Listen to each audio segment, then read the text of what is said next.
police system in India is based on colonial law. Sometimes the British used the police as their instrument to suppress the voice of people and for their personal functions, and at present our respective governments is doing the same. Why police reforms are required in India? Reasons are as follows: huge vacancies.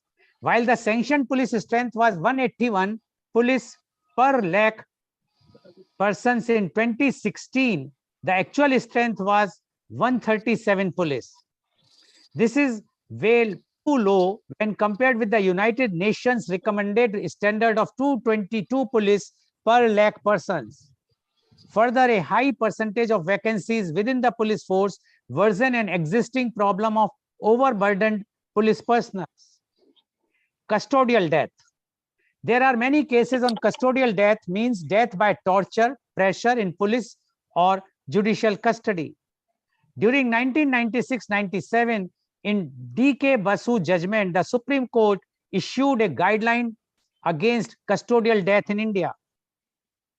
Police infrastructure, weapons, vehicles, etc. Modern policing requires strong communication support, state-of-the-art or modern weapons, and a high degree of mobility. Even the funds allotted face underutilization. Law on torture. India has only signed the United Nations Convention on Torture, but yet to pass by the Parliament. India does not have a specific law for torture. Political interference. Police officers are not able to do their work due to the interference of political leaders. There is no minimum tenure security for officers at the higher post and not even place posting security. Promotions and working conditions. Qualifications and training of police personnel are not up to the mark, especially for lower level of officials. The lower, one moment. Sorry. The lower ranks of people personnel are often verbally abused by their superiors, or they work in inhuman conditions. This non-harmonious work environment ultimately affects the relationship within the public, Structural issue. Police constable hired in the class 4 category are expected to use modern scientific technology without proper administration of training. Police reforms aim to transform the values, culture, policies, and practices of police organizations so that police can perform their duties with respect for democratic values, human rights, and the rule of law. It also aims to improve how the police interact with other parts of the security sector, such as the courts and Department of Corrections, or executive, parliamentary, or independent authorities with management or oversight responsibilities. The police reforms were introduced in the pre-independence era by the British government in 1902-1903. After independence in 1977, the Indian government set up a committee, National Police Commission. This was the first committee at the national level set up by the Indian government to report on policing. The NPC produced 8 reports between 1979 and 1981, suggesting wide-ranging reforms in the existing police setup. One of the most important recommendations is about the Model Police Act, but it was not accepted by the government.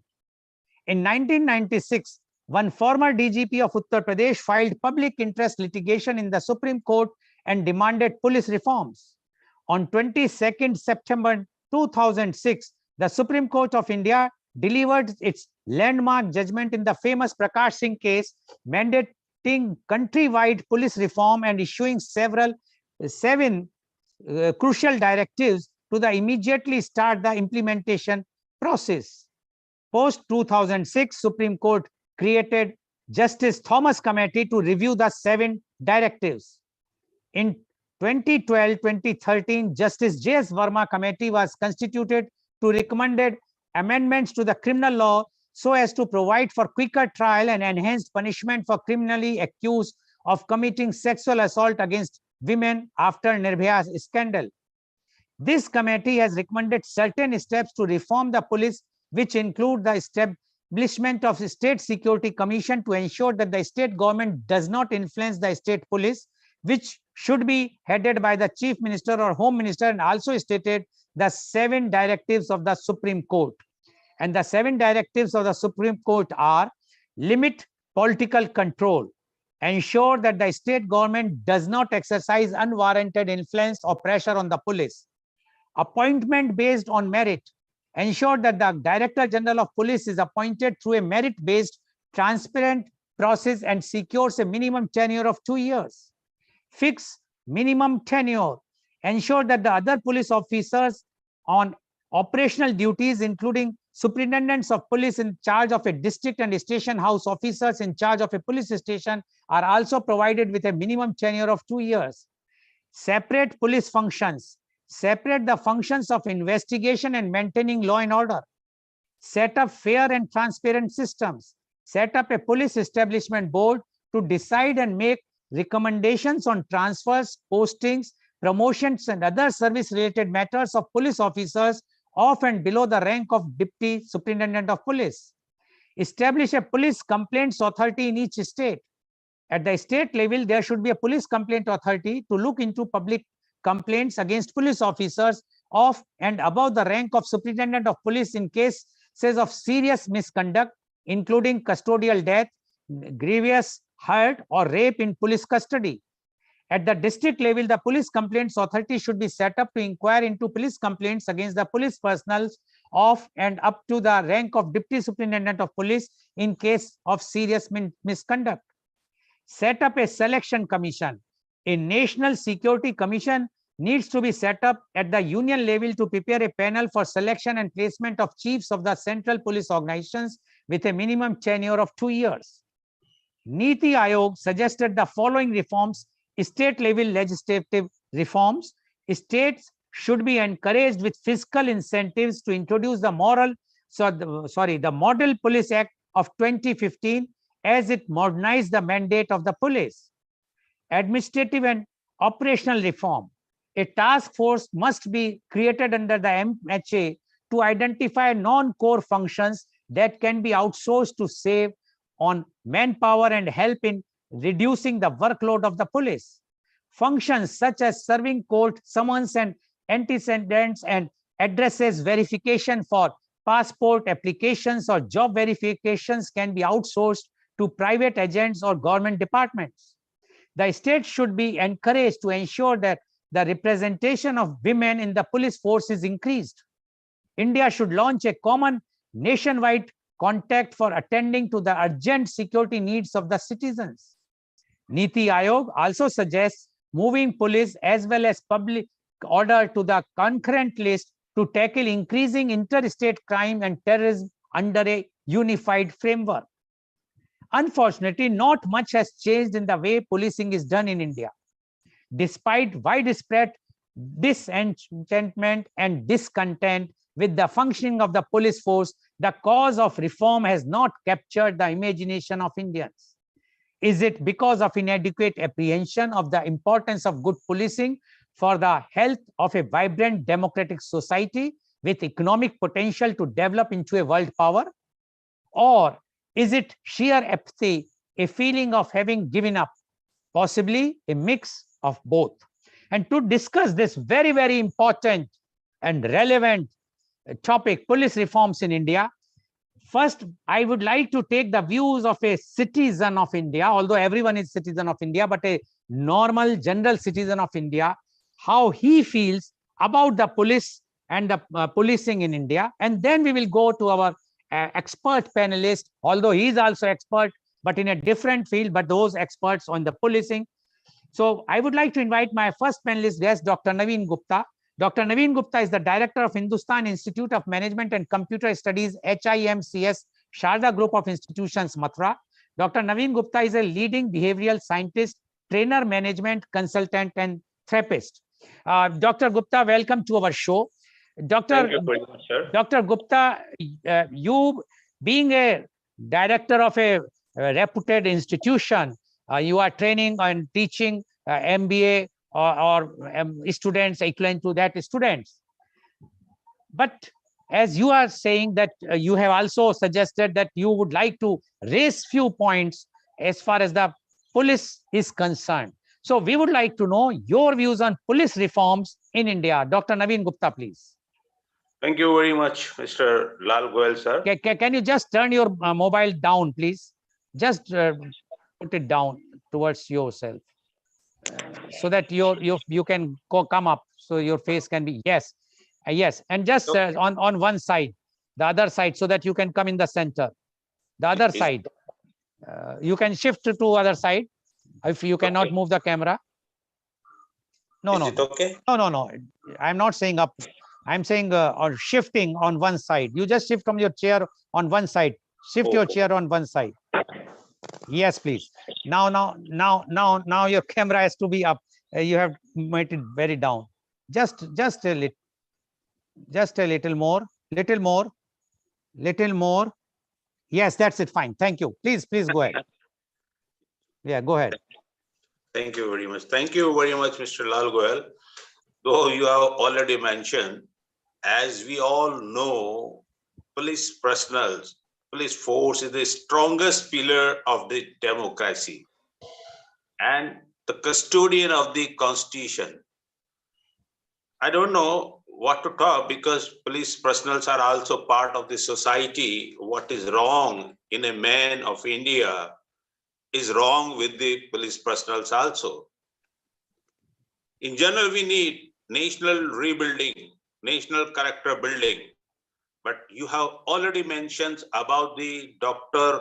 Prakash Singh, IPS officer, Supreme Court ruling on police reform. So that is the, I think, crux. We may discuss, but application, education is really, that has to be done.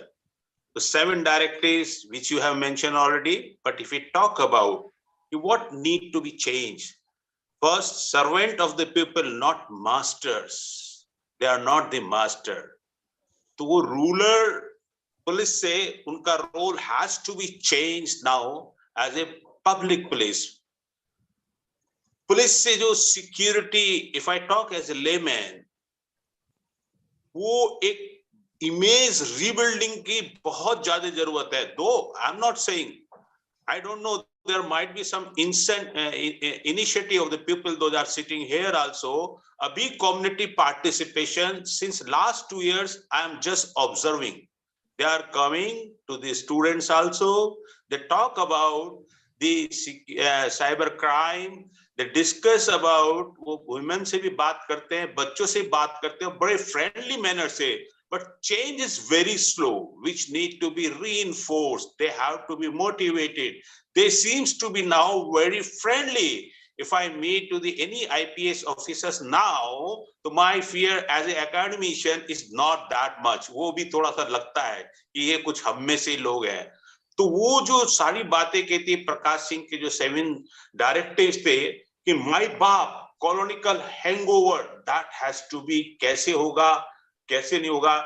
मैं I was in Dubai, तो I was surprised कि Dubai police is known for very good, but whenever they come, वो किसी भी छोटी सी छोटी complaint में आप करेंगे, सबसे पहले आके कहेंगे वालेकुम सलाम, then cafe hall, and they don't spare any criminals, but they are soft, so soft in talk.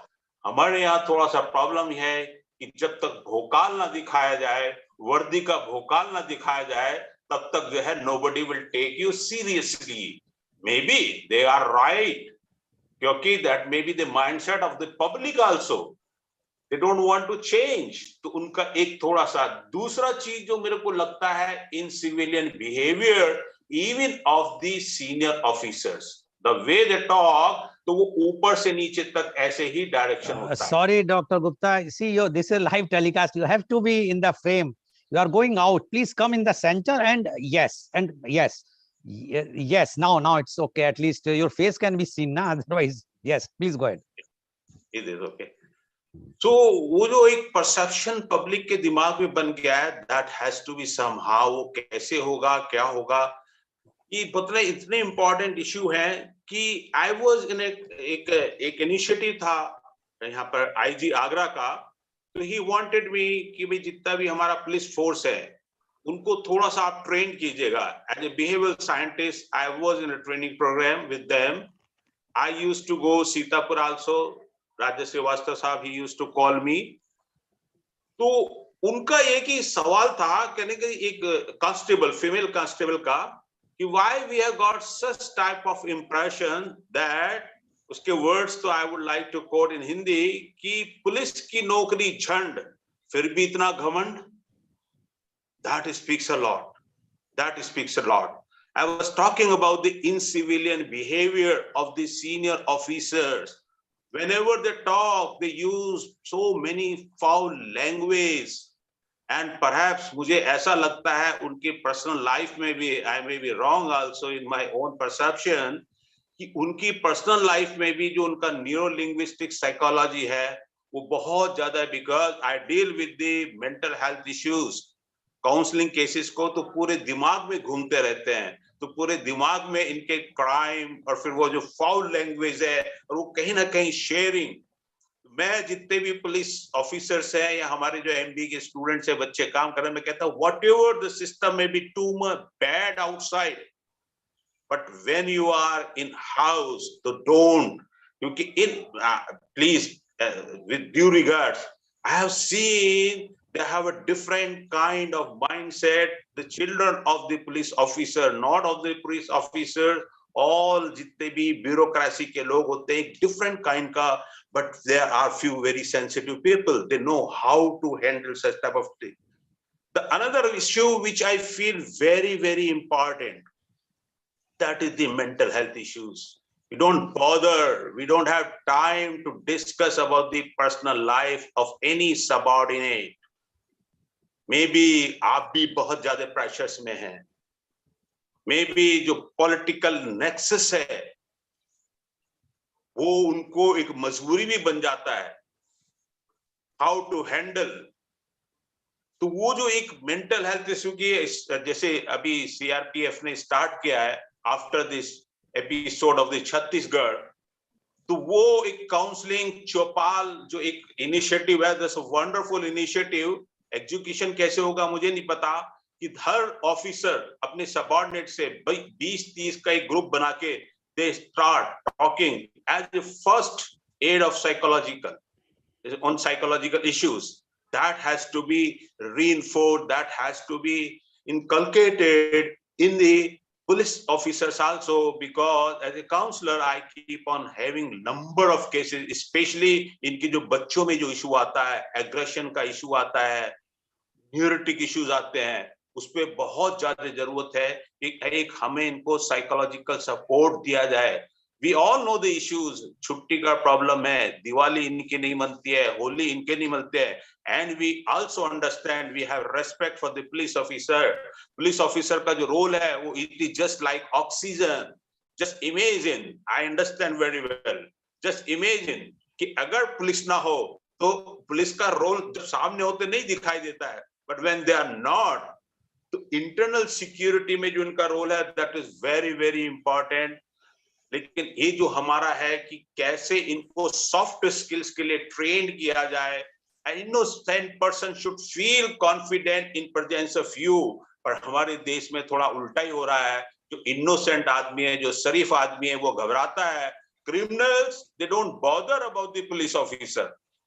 They go and just meet and talk. वो थाने में सबसे बड़ा इश्यू है.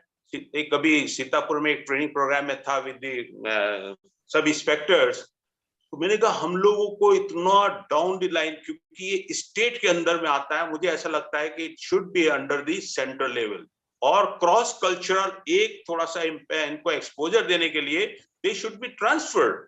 अ police officer from not constable of UP, typical UP, he is posted, वो political अपना nexus बना के उसी एरिया में रहता है, Mainpur, Etawah, of a particular caste, वहीं घूमते हैं without naming of any particular caste, and then they become hero if the particular person of their caste is the CM, and then उसका जो खेल तांडव शुरू होता है वो very, मतलब इमेजिन नहीं कर सकते हम उन सब चीजों को. तो इन सब चीजों पे थोड़ा सा हमें फोकस करें. सॉफ्ट स्किल्स का हमें ध्यान कर सकते हैं.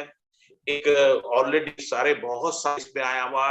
Even when we see a police, I mean down, जो नीचे IPS ऑफिसर नीचे के रैंक के लोगों को आप देखेंगे, Look at their body language. Look at their body. अभी एक IPS ऑफिसर ने बॉम्बे में तो शुरू किया ही था डाइट पे, डाइट कंट्रोल, वाइफ को इन्वॉल्व किया, लेडीज को कि क्या आप खाने में देते हैं, उनकी भी मजबूरियां है. They should be also like जितना भी रैली ये प्रोसेशन है, इसमें unnecessary इतना duty, VIP duties.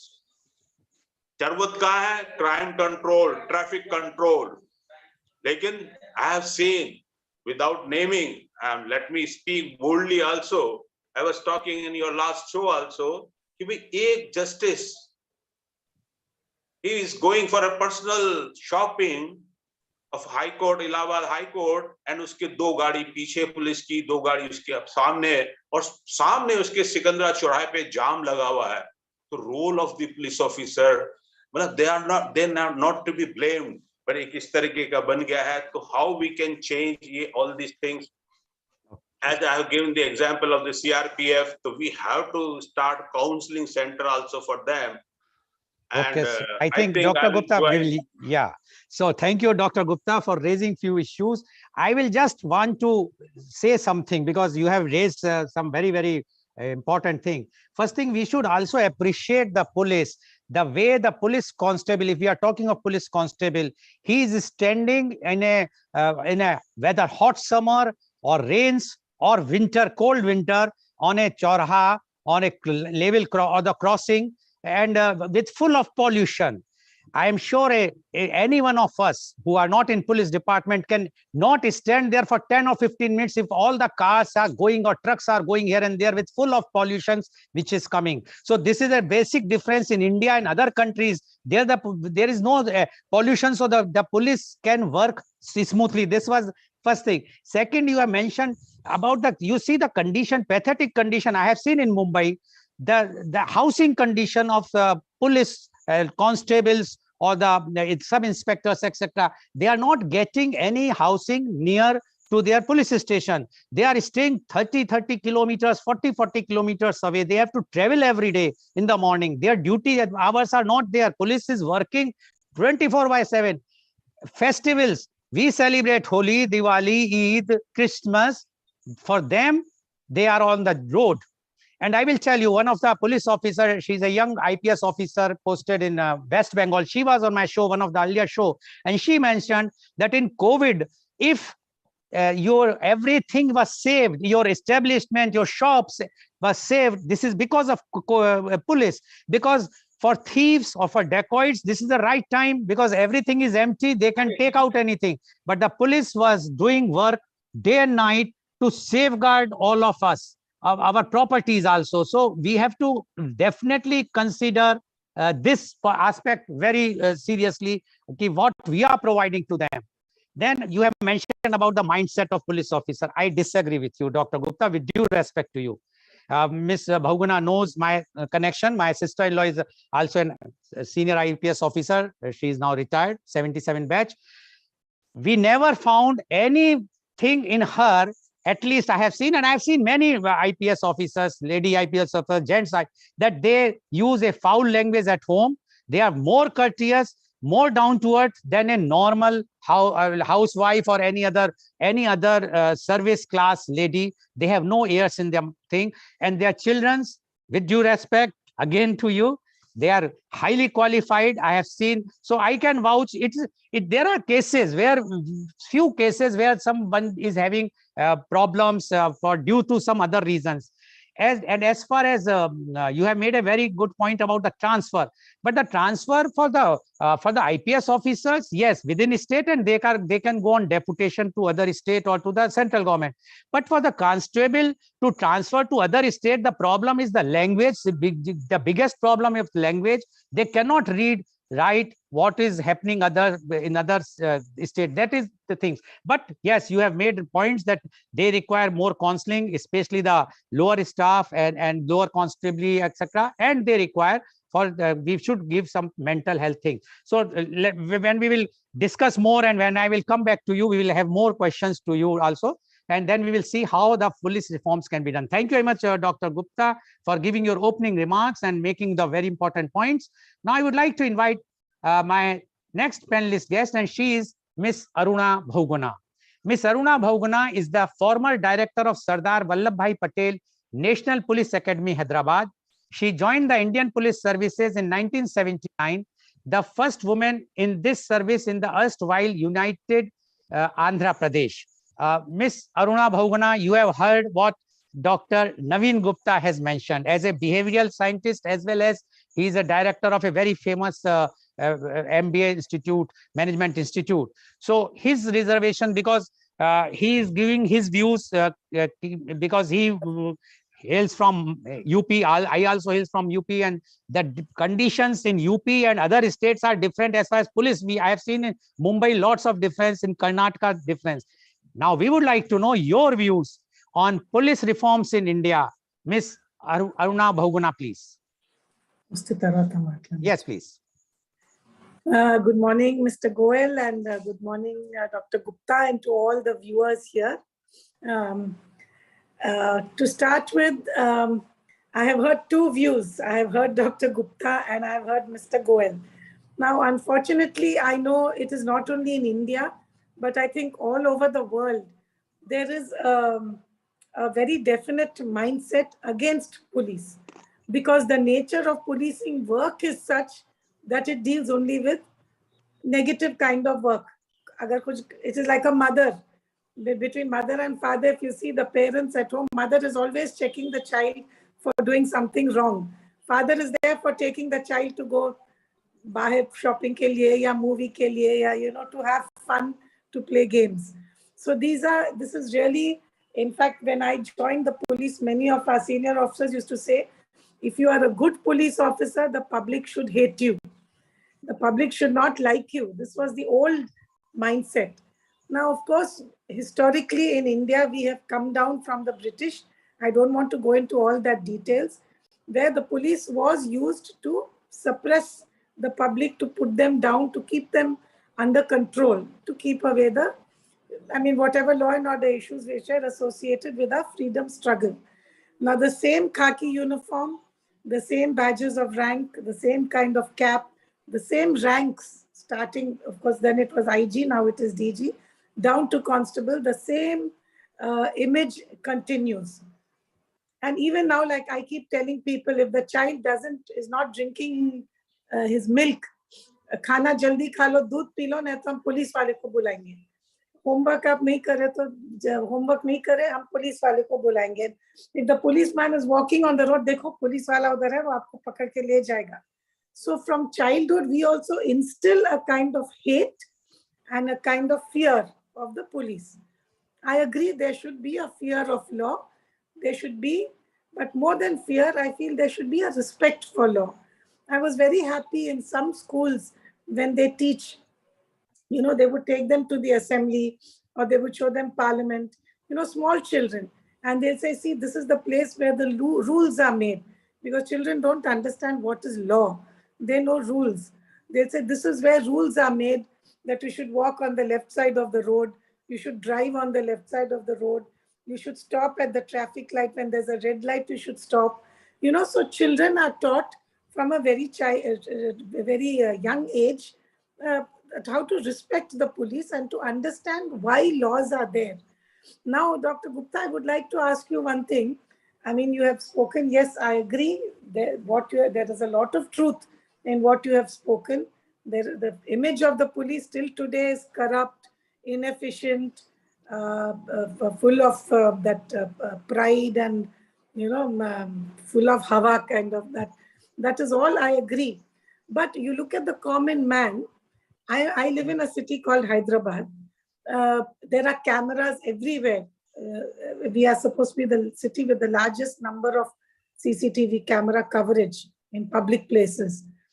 At a traffic signal, if there is no policeman, 90% of the time, people will not stop. They will look like this. Theek hai, police wala nahi hai, chalo, traffic, there is nothing coming opposite side, let us go. This inbuilt respect for the law is not there. Now, having said all this, I feel that yes, there is a great need for police reform in India. Right from 1902, it started during the British time. There was a commission, Mr. Goel has given the whole history of police reform, so I will not repeat. But yes, right from Dharamveera to Padmanabhaya, to every Brahmero, all the commissions, all the committees which have been there have suggested several changes. I think the biggest, the crux of the whole thing, it is like if you have a house which is full of dirt and crumbling inside, you whitewash the outside. So at Bahar say it looks very grand and posh, but inside it is the same 𝐂𝐀𝐑𝐔 and cockroaches and makode and everything. It is of no use. So the main crux of the whole thing is that who is the boss? Who is the boss of the policeman today? Aapne kaha UP mein, if he gets the same caste, if the CM is the same caste and the constable is a SHO is the same caste, how the behavior changes. So ultimately, every police commission has suggested the same thing. You have in some countries, Japan, in the US, the person who ultimately the highest officer in India for any police, any state is the DGP. Who is the boss of the DGP? It is the Home Minister and the Chief Minister. Now we are seeing more and more and more everywhere that they are only working at the behest of this political boss. Now on paper, we have many things. For example, the DGP is chosen, a panel of names of all the senior most officers is sent to the UPSC. The UPSC prepares a panel of 3 names, and those 3 names are sent back to the state. Out of those 3 names, the Chief Minister selects 1. And he or she is given a tenure of 2 years. But if there is any administrative, there is a clause. If there is an administrative reason, he or she can be, the DGP can be changed. Now, and we have seen it happen also in many cases. Now, look at this whole, this was thanks to Mr. Prakash Singh. He went to great pains. He is one of our most, iconic police officers who is living today, who has, I think, done the maximum for the police service. And now this whole procedure, when the names are sent, the state, supposing the CM, Chief Minister, has somebody who he wants made he already knows in his mind who he wants to make the DGP. And more often than not, what is happening in the states is they make him the DGP, then the names are sent, and it is a process of regularizing that name. Now, the Chief Secretary of that state also sits on the board in the UPSC. Why should the Chief Secretary sit in that board? If the UPSC is going to make a totally impartial,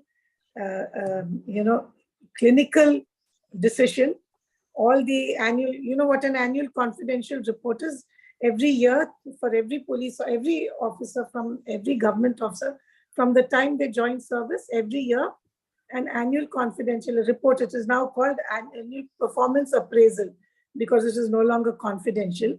So a performance appraisal is made every year. That whole file is there with the UPSC. They can see what the reports are. They can see the vigilance reports, whether there is any vigilance suspicion or any allegation or inquiry going on against the officer. All this is there. But the Chief Secretary sits in that meeting. Now, the Chief Secretary is also appointed by the Chief Minister. Obviously, the Chief Secretary's job there is to tell the UPSC कि इसको panel में कैसा लाना ही होगा. So every time they will take some new thing. कि how many, sometimes they will say, how many field postings has the person done? Maximum, chalo, to uska naam aa gaya panel mein. Sometimes they will say, this man has invested maximum number of cases. Some criteria each time, which will suit. You're cutting the cloth to suit, to make a coat which will fit that person. I want to make Mr. Lal Goel the DGP of State X. So I will see what Mr. Lal Goel has done in his annual performance appraisal as good. He was good at law and order. He was good at, so I will say, Acha, he's good at, so it is very important for a DGP to be good at so-and-so subject. So Mr. Lal Goel's name will come in the panel. Whether Mr. Lal Goel is 9 batches junior or 5 batches or 3 batches junior, his name is in the panel. So when it comes to the chief minister says, this is the one and I am choosing Mr. Goel. So that is what is actually happening on the ground. So everything, all the reforms which we have so far are very good on paper. They sound very good. The court in all, in good faith has made these laws, but as they say, following a law has to be in letter and in spirit.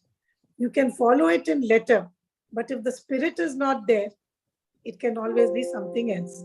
Now you're talking about transfers of lower level. All the states have got what is what?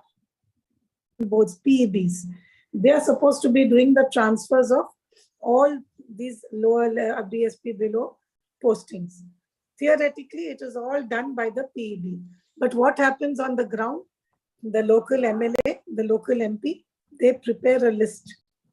And this list is given to the whoever is heading the PEB. They look at that list and then they try to, as far as possible, match it with what the local officer wishes to do. So again, the political hand is still very strong. So what I'm saying is, unless we are really totally freed of this political hand, this political control, overall control, there is not going to be any great change. That is the first greatest reform that is required in the policing system today. What you have mentioned about training, there is a huge difference in training. I can say I was in training in the state. At that time, as Mr. Goel said, it was one state. Andhra Pradesh was one state. It had not yet been divided into Telangana, Andhra. So I was IG training here. Again, I was in CRPF, where I handled the Northeast and Central zones, and we conducted all kinds of, small training programs at our level. And then again, finally, I was the DG of National Police Academy, where all IPS officers of all ranks from ASP to DGP come for different courses. We have totally opened up. In fact, when I was there, my idea was expose the probationers, expose the officers to all kinds of people. So we would get sex worker, rescued sex worker. We would get rescued children, runaway children, reformed, rehabilitated Maoist. So we from the street, we would get beggars. Then on the other spectrum, we got from Niti Aayog, RBI governor. We got film actors like Akshay Kumar, Nasiruddin Shah, Prakash Jha. The RBI governor was Raghuram Rajan, Niti Aayog, Mr. Panagaria. Different walks of life. We got poets, writers, authors, different people to come and speak to the police, to the officers, and tell them what are their ideas. We even had a documentary film festival, a 2-day documentary film festival, to show different aspects. What is the role of police in education, with school children, with college children? What is your role? What do you have to do? So the training has drastically changed. And as far as qualifications now, almost everywhere, graduation is the minimum qualification required. So they are educated, they are, and they come from the same backgrounds as you and me. If you look around, Dr. Gupta, you will find कि आपके पड़ोस के, बच्चे UPSC exam लिख रहे हैं, and they can tomorrow become IAS or IPS or IFS officers. So as they say, you get the government, you deserve. In the same way, you get the police, you deserve. So these are people who are coming from society. They are not suddenly narak se khinch ke, we are not taking them out of hell and bringing these Rakshasas and planting them there. If they become Rakshasas or if they become Devtas, some become Devtas, some become Rakshasas. So then it is the society which, or the circumstances which make them into this or that. So I agree there is a huge need for reforms. And as I said, the first and most important reform required for us is this independence for the police. Unless that comes, today we are seeing more and more, कोई murder case हुआ, अगर वो हमारा आदमी है तो किसी तरह उसको छोड़ देना है. there is no evidence, we burn the evidence, we destroy the evidence, and we say there is no evidence to be done. I know there was some years ago, there was a terrible rape case. I mean, not rape, this girl and boy took poison. They had a marriage pact and the parents were not agreeing. They both supposedly drank suicide. The boy very cleverly took few sips and spat out the poison. The girl drank the poison on an empty stomach and she came to the hospital. This is a very big corporate hospital. And she is supposed to have said that I was raped by the boy who had promised to marry her and 4 others. It was a gang rape. Nobody took, I mean, on record, nobody, that was not brought on record by the doctor. All her clothes were taken and burnt in the hospital incinerator. And the mother shouted herself hoarse, ki meri beti ka aisa hua, aisa hua, aisa hua. Finally, the girl died of that poison. She went into a coma, she died. And ultimately, nothing came. It was put down as a suicide case. The rape was not even, there was no evidence to show she was raped. So what I'm saying is now why at that time the talk was that the 4 who were raped were very influential people. They were sons of some people who had a great deal of influence. So this is the kind of thing which the lengths we are willing to go to. I mean, if we... Your video is off. Sorry, Yes. Right. So this is the kind of thing which the police is willing to go to. And we are seeing more and more.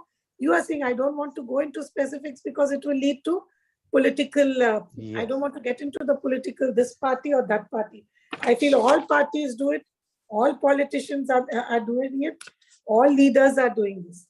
All rich people, regardless of political backing, are doing it. Corruption, when there is corruption, if the CM wants to save you, he will just ignore it. There have been instances where media, journalists, investigative journalists have unearthed some child's marriage has happened. They've given the list of all the marriage bills in this 5-star hotel, and the bill is cleared by some business fellow. But the chief minister says, it is not brought to my notice. I will not take cognizance of it. So this is the kind, unless we are freed of this. And why has that come to us? That has come to us from the British days. In the British days, they were controlling the police as an instrument of subjugation because they didn't want India to be free.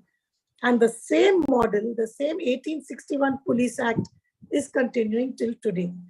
Everybody says we want reforms. Some states have got some model police acts, of course, but that state police act can never supersede the central act. It has to be subservient. So unless we are freed of this political bosses, I don't think anything can come. Okay.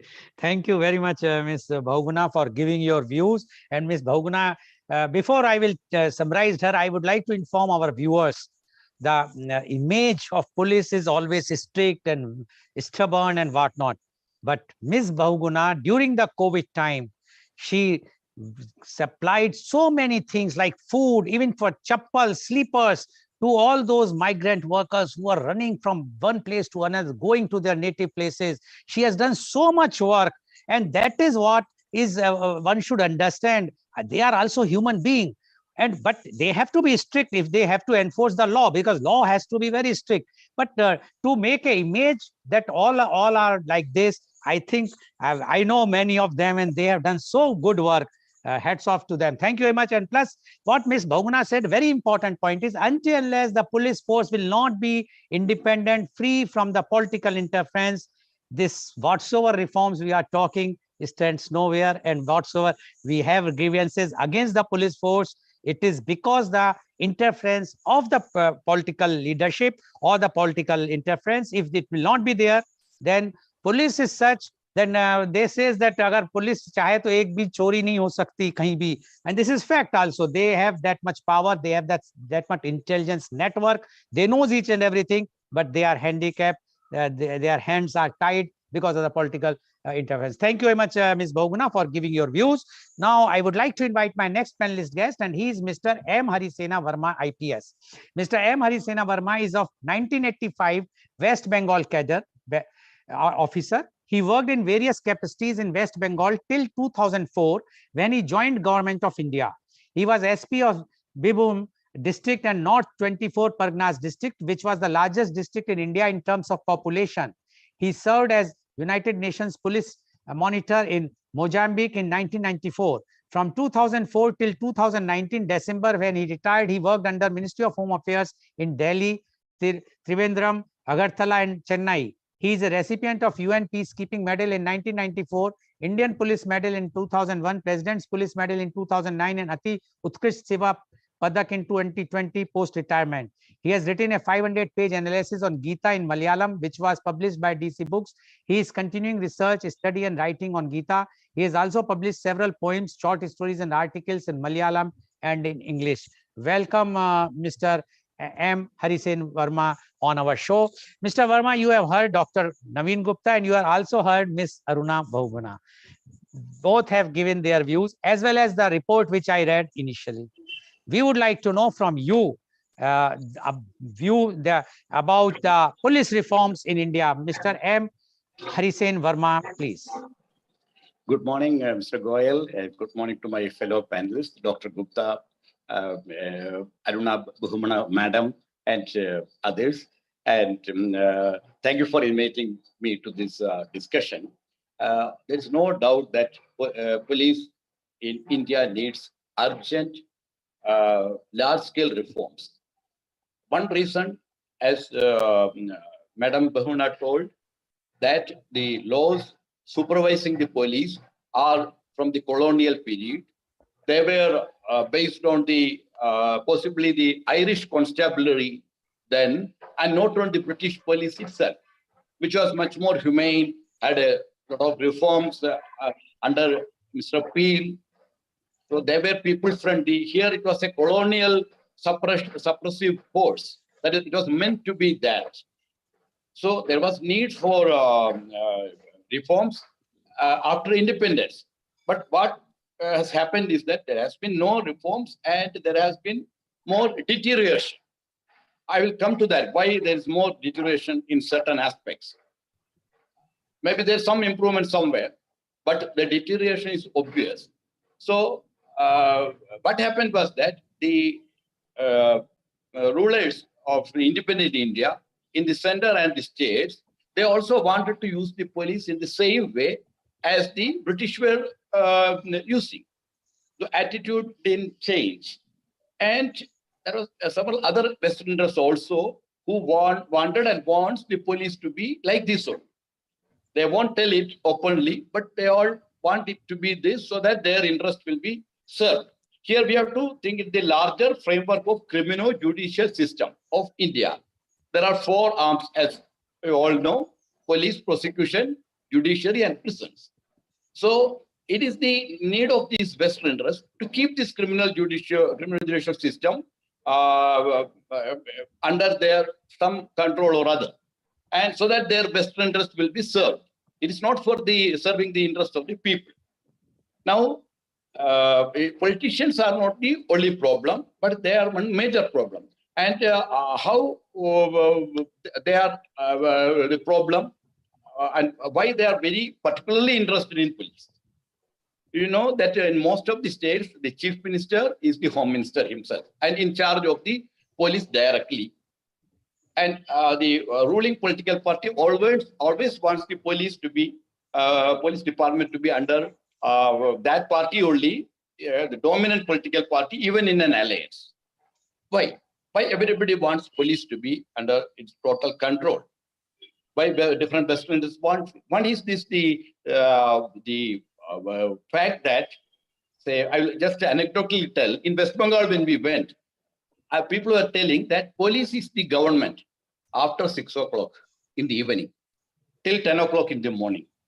No other government office functions at that time. So everybody comes to the police for anything connected with, say, bad roads, or there's some electricity failure, there's some marital discord, everything. And police has solved many of these things silently, without registering a case even. I mean, there's no case cognizable thing here, but the police has that extra work they do. And a lot of silent good work the policemen of all ranks do, especially of the lower level, which we generally not notice. So that way, police is highly valued in the society and is highly valued for the politicians and other Westerners also. Now, again, police is the one organization within the government which is not fully under the political executive. Very interesting thing. Police is partly under the judiciary in case of in the matter of investigation. Here, in case of investigation, the chief minister, home minister, nobody can order the police to do any change. This, the investigating officer, the master, and his superior officers all have that same power under law, but not anybody other than the direct superiors. Definitely not the political bosses or bureaucratic bosses. So this is creating some rancor and some urgent need for these Western interests, because they cannot influence police if this independence is more stressed under the judiciary. So somehow or other, they want to pressurize the police. Say, another Western interesting thing is that the police, as you told, the housing of the police officers, they are not cared for. They have to come from a long distance. Police stations themselves are in a very bad shape.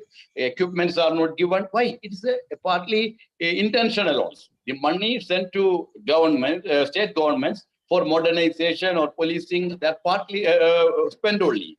I mean, as you have rightly told. Why? Because one reason police is not spending on the police is not immediately fetching any votes. So it's not satisfying any vote bank. Another thing is that they want the politicians, or more than that, bureaucracy. Here I will say bureaucratic officers. They want the police to be under their thumb all the time for asking, requesting, begging for any equipment, for housing, finance. The budget may have sanctioned all these things, but to release even a small amount, they have to approach the bureaucracy. The financial independence. There should be financial independence to a great degree to the DGP and down below. That's not given intentionally. So that police is kept under control. So these type of Western interests, all these whom I have told, they are all what happens, what is creating this need for reforms. And who will reform the police? These very same people. The same people, or the political executive, the bureaucracy, the criminal judicial system, including the judiciary, and the police officers themselves. And also, again, comes the media and the common people also. Of that, other than, say, the other than the common people and maybe the media, where they may not have that much self-interest, others all have some best interest or other to keep the system running like this. So, under Sri Prakash Singh's judgment of the Supreme Court in 2006, several very well thought out instructions were given, but none of them have been really complied with. But unfortunately, no pursuance has come from any level, including the judicial level also. So the state governments and central governments, they have not complied with it. They have tried to escape from it by using one ruse or other. So then that's the fate of all these commissions. The National Police Commission, very exhaustive reports, which if implemented would have really transformed the police. So there has been hardly any police reforms worth it, like Madam Bhumna told, only whitewashing outside, the crumbling by these termites. It's going on inside silently, and it's in a very bad shape. But in the colonial period, it was not that much bad, I must say, because there was some reform. 1861 was the Indian Police Act. Then after that, 1902, there was some commission and the DAG post was created and all. So they had done something. But then, at that time, there was more respect for law. Now, as Madam told, what we need is not fear of law. Maybe yes, there can be some fear of law, I feel, but there should be more respect for law. Here again, I will say anecdotically, in West Bengal, interestingly, it's the state where authority is least respected in India. That's my feeling. And there, you see, what happened, the independence movement started first in Bengal. Though they have an interesting name for all these agitation. They would say, Ain Aman. I mean, disrespecting the law. Who is doing it? The local MLA or sometimes the serving minister himself also will start Ain Amanyu. So it is what is taught from all levels after independence. Just before, as a continuation of the independence movement, say distortion of its ideas that law is made by the same legislatures, MLAs and all, then their MPs and all, they are openly asking people to violate it. And who is trying to prevent it? The police. So naturally, there's a dislike to the police, and then even if police acts, there's a negativity on it, and if doesn't act or slow in acting, then there's again criticism. So it's in a catch-22 situation, as you told, it is 24/7 working and all the holidays, everything. But then there's no compensation. They are kept like this. Why? They are asked to compensate through corruption. The Westerners want police to be corrupt. So Anna Hazare's movement, that was, see, after that we have not only police, other places also, Lok Adalat, Lok Ayukt or Lok Pal, and it's watered down like this police reform. And what is the difference between a democratic India and a democratic and highly developed countries?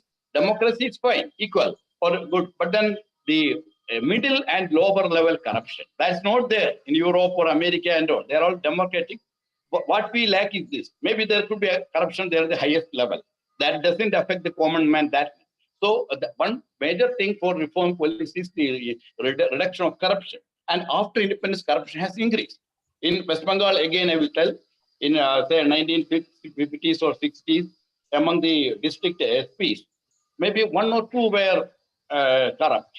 That everybody in the other IPS officers, they knew also. But now, so the senior officers were telling us when we were in the 80s, we were there as probationers and young officers, they were telling 80s and 90s. Now, there are only one or two officers heading district who are not corrupt. Whole thing has changed. And that was the Congress rule. I'm not asking, speaking for any party or 1950s and 60s. So after the independence under Jawaharlal Nehru, there was some better governance in many states. There were very good chief ministers, Rajagopalachari, Kamaraj here, and then there was Ravi Shankar Shukla in Madhya Pradesh. Things were not so bad. Dr. B.C. Roy, a great chief minister in West Bengal. Now things have changed.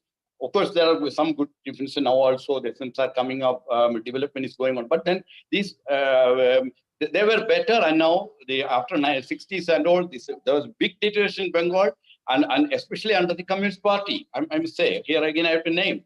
There, the command control of the policing was distorted. They made police associations who report and work for them within the policing. So they were controlling the police to different degrees, from top and from within also, for their best interests. Like Madam told, if a murder case is there, murder is there, there's no case. So I know I have gone and started the case, arrested. Very few people have done boldly, I know. So very few people in other districts I have seen, they have not done it.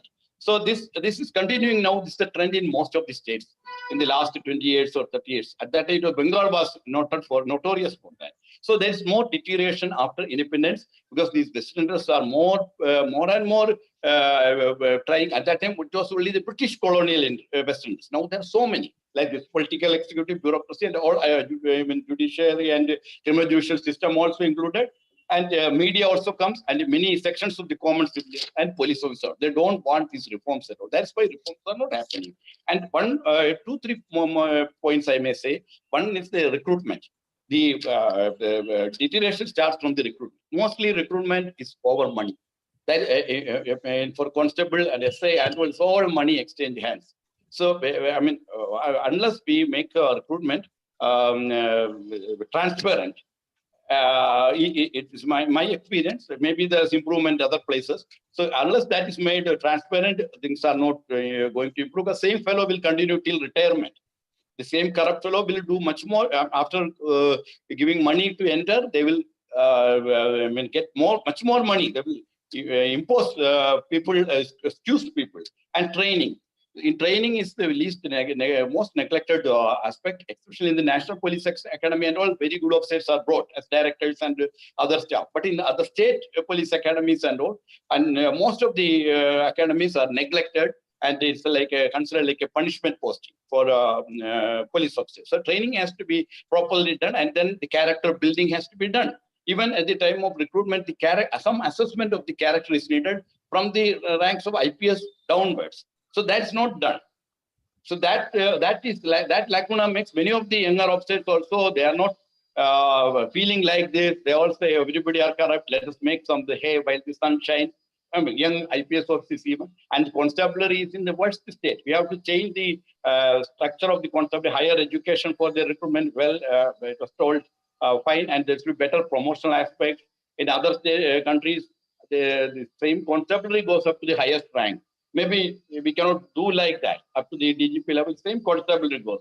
So, but that DGP equivalent level, that may not be there, but there should be sufficient levels of promotion, and there should have self-respect, self-worth.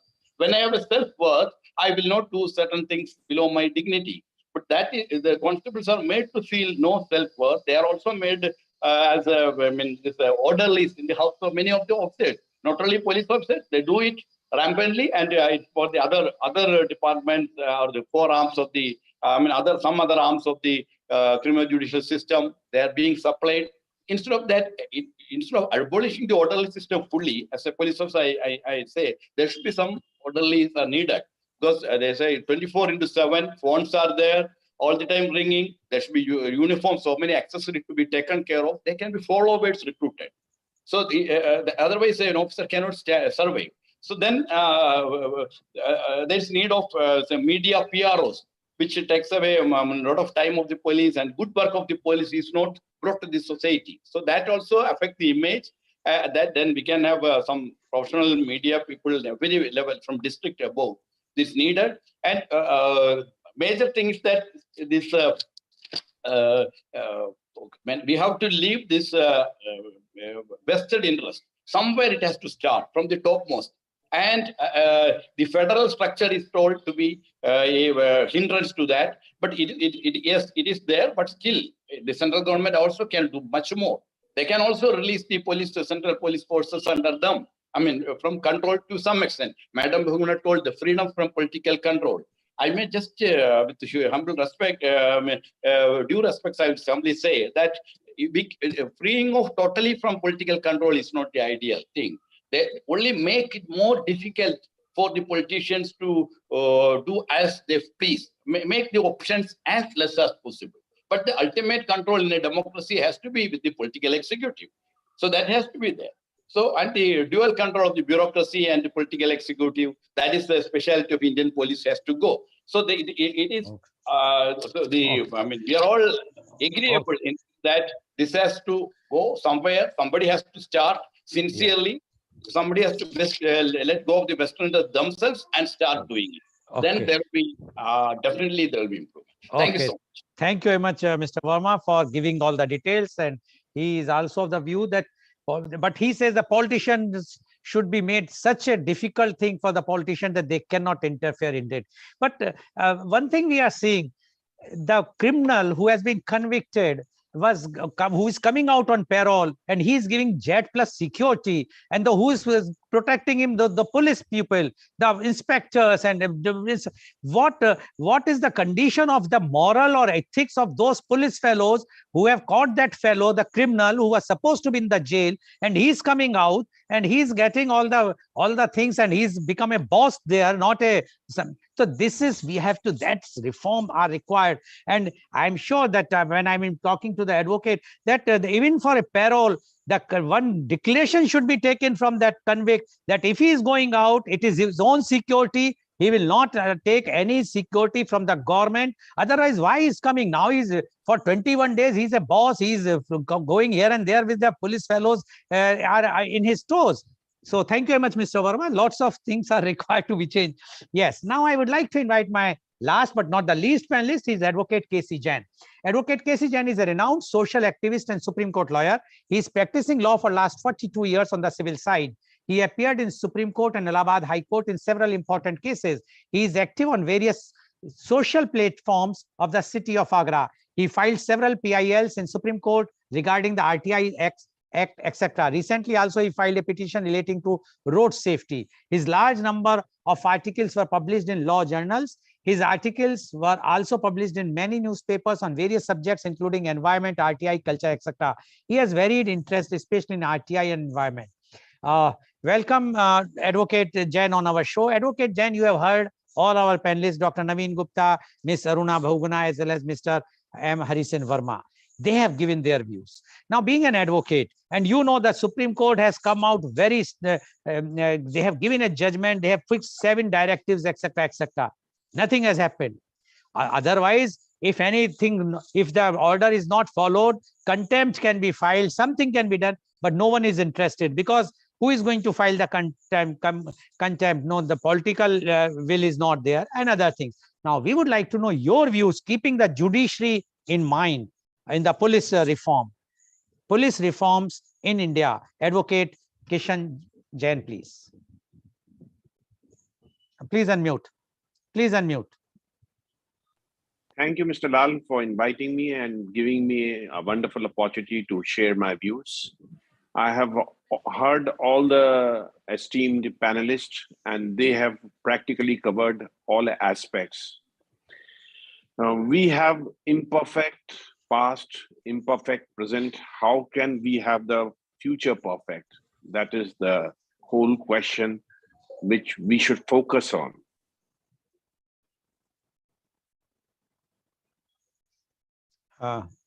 The recent report of the NAC was 28% increase in the crime. The conviction rate also shows to be a dismal one. In rape cases, only 1/3 were convicted. The percentage precisely was 39.1%. In kidnapping, it was 35.6%. That again was around 1/3. And in murder, it was 44%. More than 50% people were acquitted. Question is, what kind of system we do have which does not bring the criminals to punishment? We do have some shortcomings, no doubt about it. The Supreme Court has raised its voice several times, but nothing has improved substantially. We need a substantial change in the scenario. How is it possible? I would say that without political will, it would not be possible. We need political will, strong political will to bring change. But politicians, they never want any other organ to become stronger than what they are. Therefore, ultimately, it is the public which is to come forward, which is to raise its voice, which is to put pressure. It is the civil society that must come forward to put pressure on the political parties, on the government, on the functionaries that, yes, they want changes, because ultimately the changes are meant for the benefit of the masses, especially the weaker one, who don't have the say and who become victim to the system. Therefore, first of all, people should raise their voice, and concerned citizens must do it, to take the initiative. What you have also, this series, this discussion is also, I believe, is a part of the same story of making people aware of their rights and asking them to come forward. The judicial activism is again another feature, another much needed area where the judges should take proactive actions. Point is, when the politicians don't make law, when they don't separate the investigation agency and the law and order agency of the police separately, they don't take the necessary steps as suggested by the Supreme Court, as suggested by various committees, then what is left? Ultimately, the judiciary must come. It is not that they are interfering or intervening the executive functions, or they are running the government, but in fact, they are protecting the people.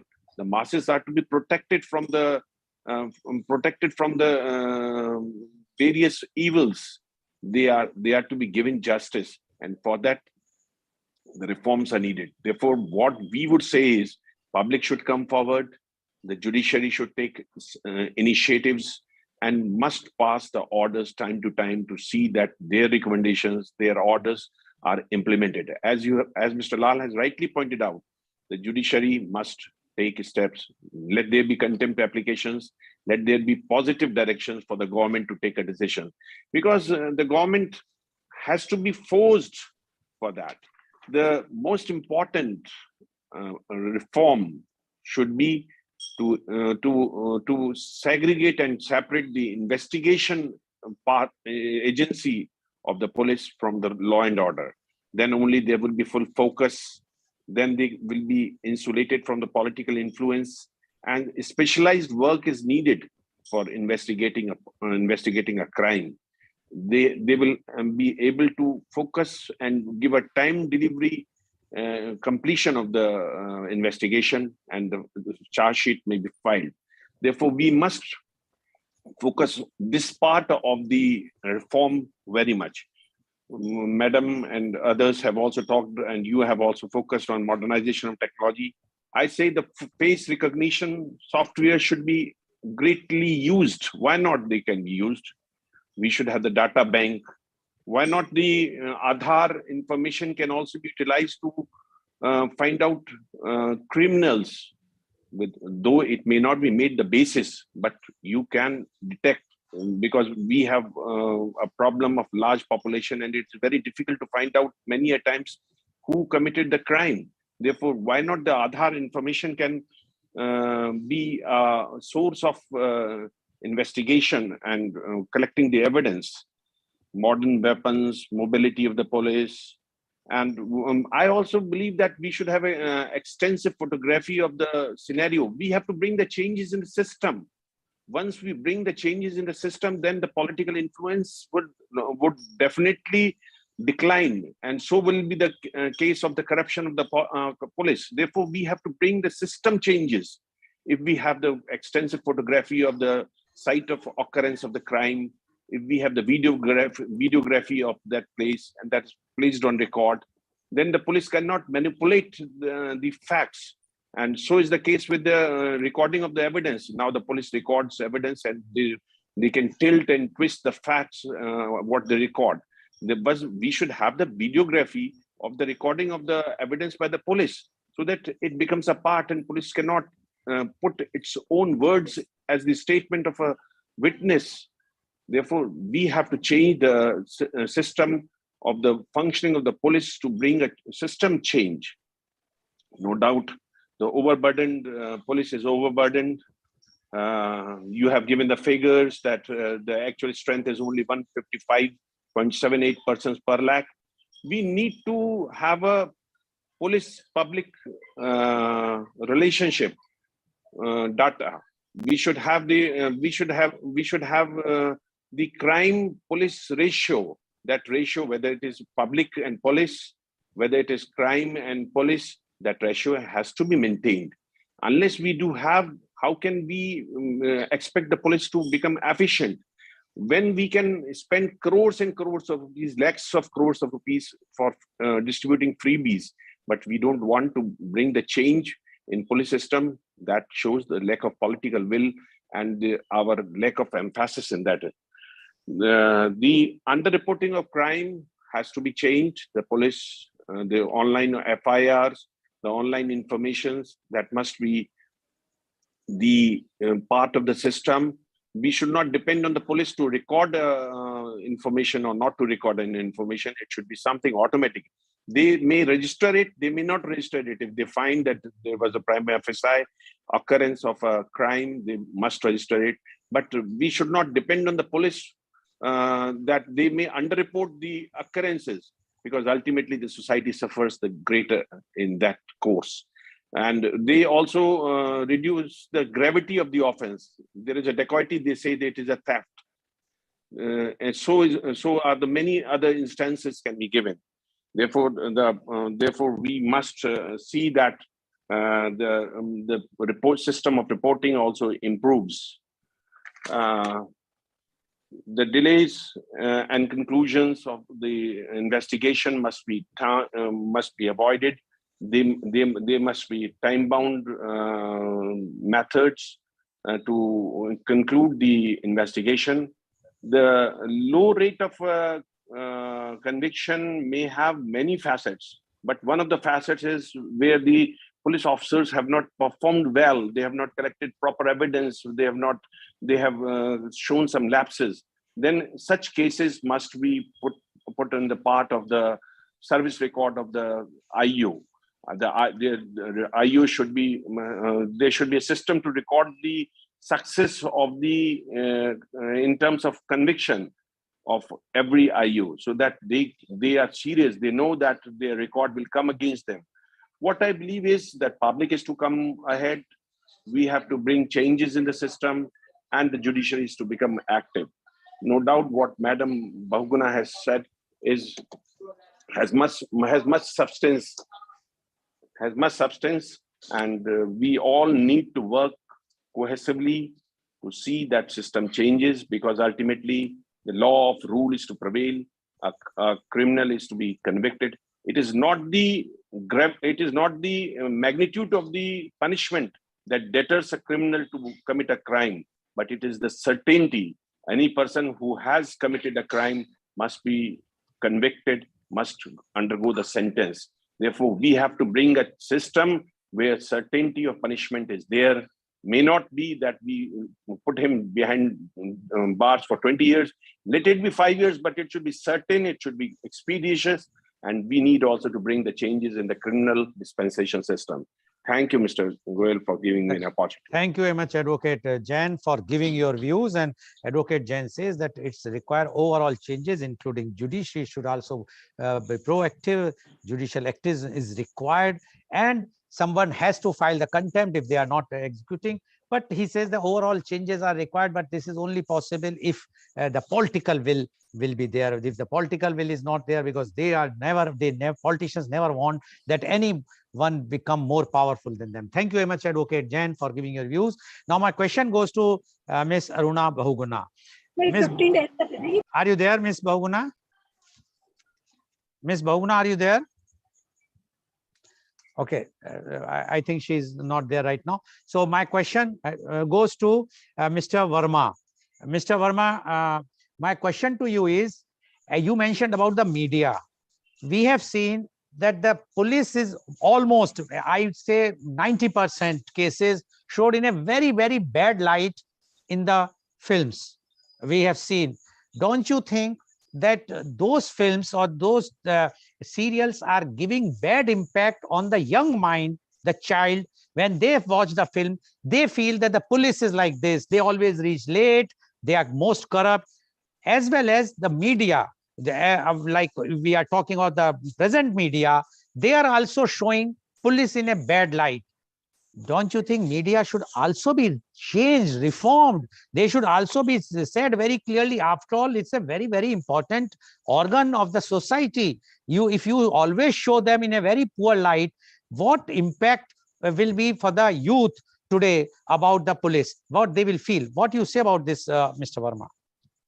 Mr. Goel, you have raised a very pertinent issue. Why the film media portrays the police in such a bad way? Could be many. One, the films generally portray the opinion of the society, or the opinion they want to impose on the society. And if you think of who finances the films, many of the films are financed by mafia fellows. So whom they dislike. This is the police. Another thing is that why police is the hate piece for everybody is that it's the police which creates obstacles for everybody, including the common citizen. When a common citizen walks a certain distance, the police may stop for obvious law and order duty. So the police action is generally giving brickbats to the police and not bouquets. Like coming to the general media, the media also generally do not have the empathy to understand the difficult condition in which the police works. They want all sensation, and of course the opposition political parties always attack the ruling political party by blaming the police. So the media plays to that. So there should be, as I told, there should be media representatives in the police who takes up these issues, clarify these issues, and try to get the proper image of the okay. And we have to be educated also. Okay, thank you very much, Mr. Verma. Ms. Bahuguna, are you there? Ms. Bahuguna, are you there? No, okay. I will go to Advocate Jain. Advocate Jain, do you think today in India, like Election Commission, we have an autonomous body? Why not police in states, not in center? police in a state should also become an autonomous body where the DGP is like a chief election of commissioner. He will not listen to anyone once he has been selected. He will be doing everything, enforcing all the things, and showing that corruption free and fair policing in the state. What you say about this, Advocate Jain? Please. Your suggestion at the first instance looks quite attractive, but you have to think that we cannot make police also a superpower without any control.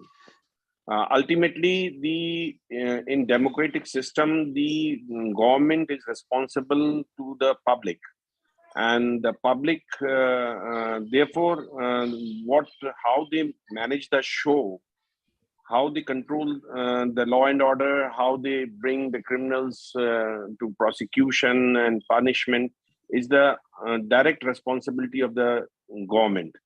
Therefore, what Mr. Verma has also said, that we should obviously try to make police insulated from the political influence, but we cannot make them totally independent. Okay. To make them another power in the no, but Chief Election Commissioner is not that powerful. He is powerful but not corrupt, and they are doing very well job.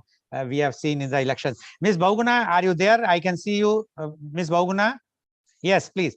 My question to you is, what are your suggestions? How the image of the police can be improved? Any one suggestion which you want to give? No, one thing I want to reply to what was said just now. Yes, I'm please. also saying that there has to be accountability. The question is accountability to who?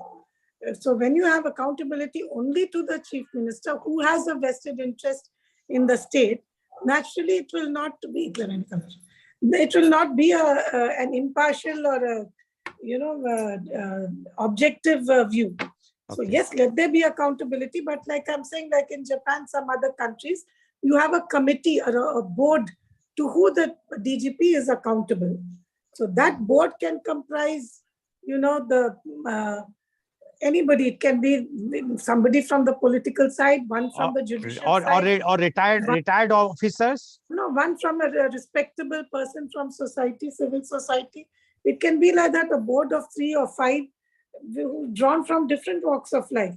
Okay. So that is also what I want to say. Okay. Thank you, Ms. Bahuguna. Dr. Gupta, are you there? Dr. Gupta? Okay. Yeah, please. Are you there? Please switch on your video, Dr. Gupta. I can't see you. No, you are not there now. Okay. So Dr. Gupta, no, we can't see you. I think some network issue. Anyway, thank you. Time. There is no time. Otherwise, you are not. We can't see you, Dr. Gupta. Anyway, thank you. So, viewers, you have seen today, our expert panelist has given their views. We always blame the police, but as our panelist and Ms. Bahuguna very rightly said, from the childhood we were told that, see, drink the milk, police will come. Why? It means first we have to reform ourselves. The civil society has to change the mindset of their own. If we will not change our mindset, how we expect the police? Because if we will create the hatred from the childhood, if we will create a fear, not the fear of the law, but the fear of a police personnel, that he is a bad person, this is not the correct thing. We should respect them. The children should be taught to respect the police, respect the law. If we will do it from the childhood, I am sure the vice versa, the police people will also give the same respect. But if they will get the hate, the time they will also feel sometimes so frustrated. Plus, they must get respect. They must also get the free hand, which they are not getting. Their hands are tied up by those who are in one way criminals, as there was a report that 50% parliamentarians are criminals with criminal record. What type of respect the police fellow will give, or they are bound to do? If they have to do, then what respect the society will give? So it's basically a problem is with the society, with the civil society. They have to change, they have to reform. And as one of the panelists says, that we have to put the pressure on the judiciary, we have to put the pressure on the government to see that they will get the police people will get, personnel should get the best facilities so that they can serve us. They can serve without any fear, without giving any priority to anyone.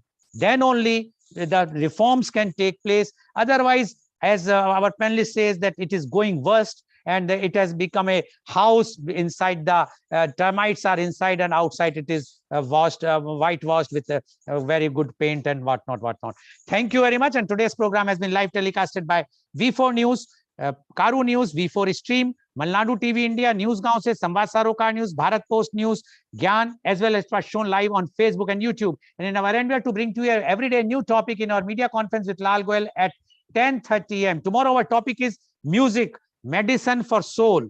And our panelists are Dr. Rajiv Anand. He is the senior psychiatrist and marriage counselor, Mumbai. Mr. Sudeep Bhavdeep Jaipur Wale, renowned singer and music director, Mumbai. Ms. Sudhapi Rao, ex-teacher, social worker and singer, Bangalore. And Ms. Sandhya Mishra is a renowned singer at Mumbai. So please tune in tomorrow for media conference with Lal Goel at 10:30 a.m. Thank you very much, Ms. Aruna Bhoguna.